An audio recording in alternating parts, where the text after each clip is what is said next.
नमस्कार मेरे प्यारे दोस्तों, कैसे हैं आप सभी। उम्मीद करती हूँ आप सभी अच्छे होंगे।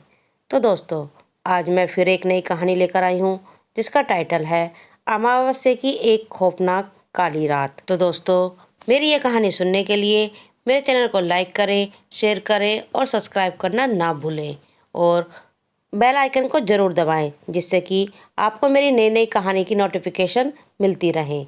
तो कहानी शुरू करते हैं आज की। अमावस्या के कारण आसमान में चारों ओर अंधेरा पसरा हुआ था। यह अमावस्या की काली रात कुछ ज्यादा ही डरावनी महसूस हो रही थी।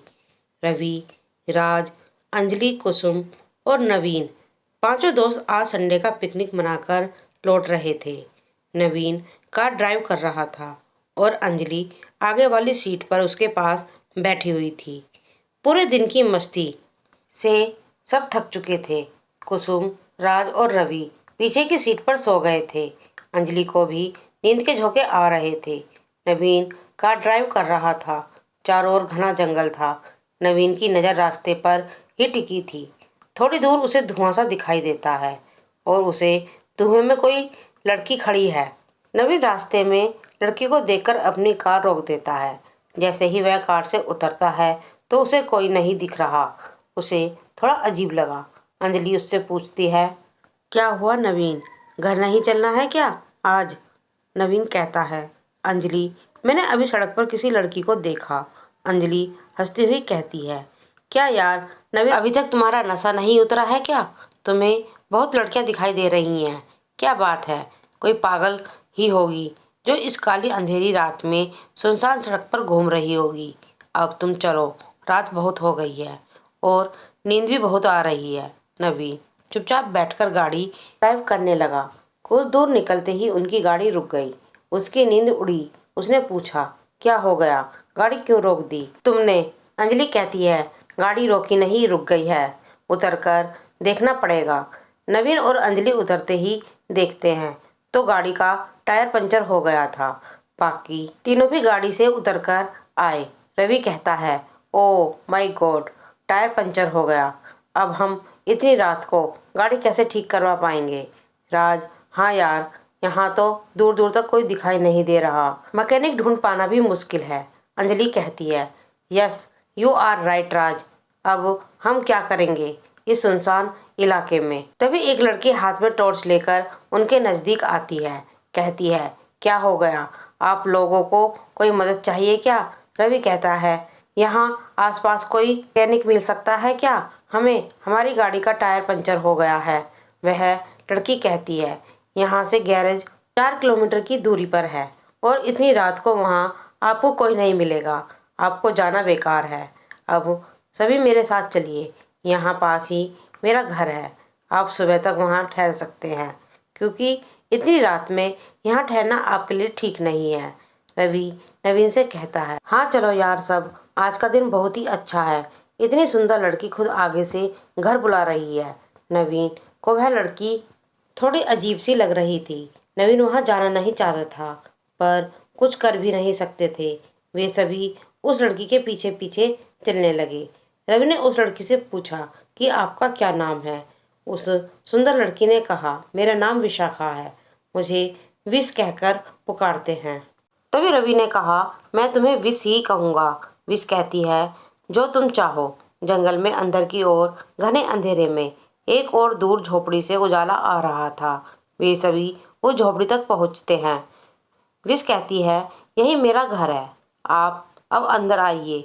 नवीन कहता है, तुम इतने सुनसान जंगल में अकेली रहती हो, यहाँ आसपास तो और कोई है ही नहीं, तुम्हें डर नहीं लगता। विश कहती है, मेरा जीवन तो यहीं बीता है, मुझे किस बात का डर, यहाँ डरना तो आपको चाहिए। विश के चेहरे पर अलग ही मुस्कान थी। रवि कहता है, अरे भाई, तुम क्या यहीं पर सारी बातें करोगे, हम अंदर भी तो चलते हैं। अंजलि कहती है, राइट यार, आई एम वेरी टायर्ड। कुसुम कहती है, हाँ, सुबह तक तो हम यहीं रुक कर इंतजार करना पड़ेगा। सभी अंदर जाते हैं। विश चारपाई की ओर इशारा करती है और कहती है, आप यहाँ बैठिए, मैं कुछ खाने को लाती हूँ। नवीन कहता है, मुझे यहाँ बहुत अजीब सा लग रहा है, हमें यहाँ से चलना चाहिए। राज कहता है, तू पागल हो गया है क्या, तूने देखा नहीं क्या बाहर कैसा जंगल है? इतनी रात को हम कहाँ जाएंगे? हमारी गाड़ी भी खराब हो गई है। विशाखा कुल्हड़ में चाय लेकर आती है। आप लोग चाय पीजिए। सभी चाय पीकर लेट गए। सभी बहुत थक चुके थे, जिससे जल्दी ही उन्हें नींद आ गई। पर नवीन अभी भी मन ही मन बहुत चिंतित था। तभी वह देखता है कि रवि उठकर झोपड़ी के बाहर जा रहा है। वह उठकर रवि का पीछा करता है और देखता है कि विशाखा आगे आगे जा रही है। वहाँ एक सुनसान खंडर होता है। देखते ही देखते विशाखा और रवि अंदर चले गए। नवीन भी पीछे पीछे वहाँ पहुँचा। उसने धीरे से रवि को आवाज़ लगाई, पर रवि को शायद होश ही नहीं था। नवीन देखता है कि विशाखा अचानक हवा में उड़ने लगी। उसके नाखून बहुत लंबे दिख रहे थे और एक लंबी चोटी भी थी। जो विशाखा एक सुंदर सी लड़की थी, वह एक बूढ़ी डायन बन चुकी थी। सफ़ेद लंबी चोटी चेहरे पर झुर्रियाँ पड़ रही थी। वह जोर जोर से हंसने लगती है। आज अमावस्या की रात है और इस नौजवान की सारी उम्र मैं खा जाऊंगी। मुझे जल्दी से जल्दी इसका शिकार करना है, वरना मेरी असली उम्र सबको पता चल जाएगी। मैं बूढ़ी नहीं हो सकती, क्योंकि मुझे मेरा शिकार मिल गया है। वह रवि को अपनी ओर खींच रही थी। तभी नवीन को अपनी माँ की कही बात याद आती है कि यदि बुराई है तो अच्छाई भी ही है। बुराई का अच्छाई के द्वारा ख़त्म किया जा सकता है। वे लोग जहाँ पिकनिक गए थे, वहाँ पास ही एक मंदिर था। नवीन ने अपनी माँ के लिए उस मंदिर से धागा लिया था। वो डायन सीढ़ियों पर बैठकर रवि को अपनी ओर खींच रही थी। तभी नवीन दौड़कर आता है और रवि को अपनी ओर खींच लेता है। वह डायन बहुत ही गुस्से में आ जाती है और नवीन की ओर देखकर अजीब सी हंसती है और कहती है, क्या बात है, आज तो दो दो शिकार मज़ा ही आ जाएगा। तुम्हें मरने की जल्दी है, तभी मेरे पीछे पीछे चले आए। नवीन कहता है कि तुम मेरा कुछ नहीं बिगाड़ सकती हो, और नवीन वह धागा उस डायन के ऊपर फेंक देता है। उस धागे से डायन का शरीर जलने लगता है और वह ख़त्म हो जाती है। डायन के जलते ही रवि से उसका जादू उतर गया और उसे होश आया। तो वह बोला, नवीन हम कहाँ आ गए हैं? ये खंडर में क्यों आए हैं? नवीन कहता है, खैर मनाओ, तुम बच गए हो, वरना अभी वो डायन तुम्हें खा गई होती। रवि कहता है, कौन डायन? नवीन कहता है हंसते हुए, यही तुम्हारी विश। रवि कहता है, मुझे कुछ याद नहीं है।